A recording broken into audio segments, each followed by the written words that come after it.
और इसी बीच एक बड़ी खबर सामने आ रही है। भोपाल से खबर है, जहां आज बताया जा रहा है कि बीजेपी की दूसरी लिस्ट आ सकती है। एमपी के 5 उम्मीदवारों का ऐलान हो सकता है। धार, इंदौर, उज्जैन, छिंदवाड़ा, बालाघाट के प्रत्याशियों के नाम का ऐलान नहीं हुआ था। पहली लिस्ट में 29 में से 24 प्रत्याशियों का ऐलान किया गया था और सूत्रों के मुताबिक उज्जैन से रानी जाटव का नाम चल रहा है। धार से गजेंद्र सिंह राजूखेड़ी का नाम है और सूत्रों के मुताबिक इंदौर से शंकर लालवानी का नाम रेस में बताया जा रहा है। बालाघाट से मौसम बिसेन, वैभव पवार का नाम भी है और छिंदवाड़ा से मोनिका बट्टी, नत्थन शाह का नाम है। तो आज भारतीय जनता पार्टी की दूसरी लिस्ट आ सकती है, जिसमें मध्य प्रदेश की बाकी बची हुई 5 लोकसभा सीटों पर प्रत्याशियों के नाम का ऐलान हो सकता है। धार से गजेंद्र सिंह राजूखेड़ी का नाम आगे चल रहा है। सूत्रों के हवाले से ये बड़ी जानकारी आप तक हम पहुंचा रहे हैं। इंदौर से शंकर लालवानी को भारतीय जनता पार्टी लोकसभा का टिकट दे सकती है। बालाघाट से मौसम बिसेन और वैभव पवार का नाम चल रहा है। वहीं छिंदवाड़ा की बात करें तो वहां से मोनिका बट्टी और नत्थन शाह का नाम आगे चल रहा है। उज्जैन से रानी जाटव टिकट की रेस में बताई जा रही हैं।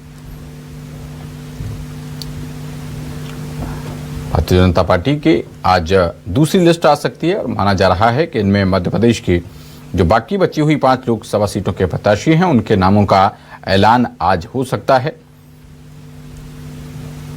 तो ये बड़ी खबर इस वक्त भारतीय जनता पार्टी की केंद्रीय चुनाव समिति की बैठक में माना जा रहा है कि मोहर लगने के बाद बाकी बची हुई 5 सीटों पर घोषणा की जा सकती है। हमारे संवाददाता ज्यादा जानकारी के साथ शब्बीर अहमद जुड़ रहे हैं। शब्बीर, माना जा रहा है कि आज दूसरी लिस्ट में बाकी बची हुई 5 सीटों पर प्रत्याशियों के नामों की घोषणा हो सकती है। क्या अपडेट मिल पा रहे हैं आपको?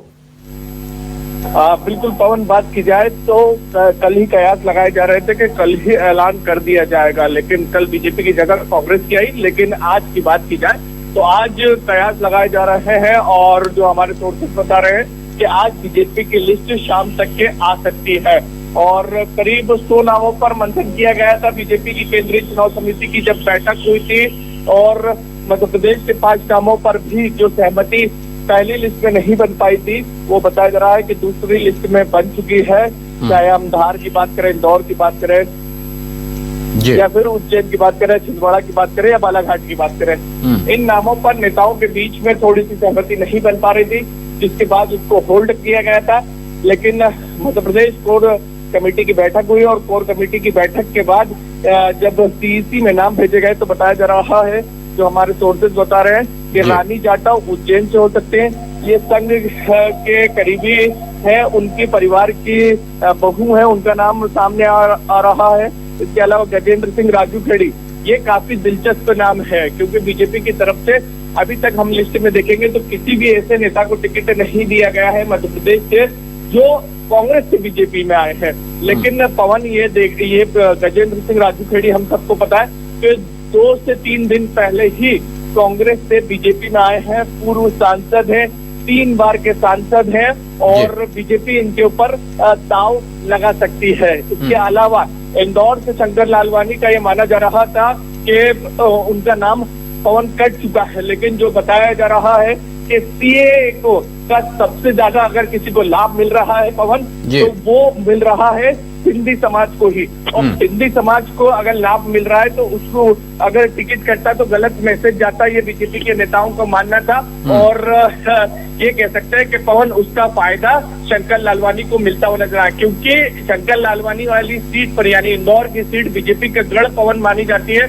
और ये खबरें निकल कर आई थी कि प्रधानमंत्री नरेंद्र मोदी की तरफ से ये कहा गया कि जितने भी बीजेपी के प्रभाव वाली सीटें जहां पर ये माना जाता है कि यहाँ पर जीत तय है, लंबे समय से जीत रहे हैं, यहाँ पर महिला उम्मीदवारों को उतारा जाए, एक आधी आबादी को मैसेज दिया जाए कि बीजेपी ज्यादा से ज्यादा महिलाओं को टिकट दे रही है। लेकिन ये कह सकते हैं सीएए के कारण जो बीजेपी के सोर्सेज बता रहे हैं कि उनका टिकट बच गया। इसके अलावा मौसम बिसेन, वैभव पवार, बालाघाट, इस पर नाम साफ नहीं हो पा रहा है पवन कि आखिर किसका नाम पर सहमति बने। जब टिकट का ऐलान होगा तभी सामने आ पाएगा, क्योंकि मौसम बिसेन के बारे में बता दें, गौरी शंकर बिसेन की ये बेटी है, वहां से सांसद रहे हैं, कई बार के विधायक है, मंत्री भी रहे हैं। पिछला चुनाव वो ये कह सकते हैं कि जरूर वो हार गए थे। इसके अलावा वैभव पवार की बात करें तो युवा मोर्चे के वो प्रदेश अध्यक्ष है बीजेपी के, और प्रदेश अध्यक्ष वी डी शर्मा उनके नाम के लिए कह सकते हैं लगातार आगे बढ़ाते हुए नजर आ रहे हैं, पुशअप करते हुए नजर आ रहे हैं कि उनका नाम किसी तरीके से फाइनल हो जाए। इसके अलावा मोनिका भट्टी, नत्थनचा, छिंदवाड़ा,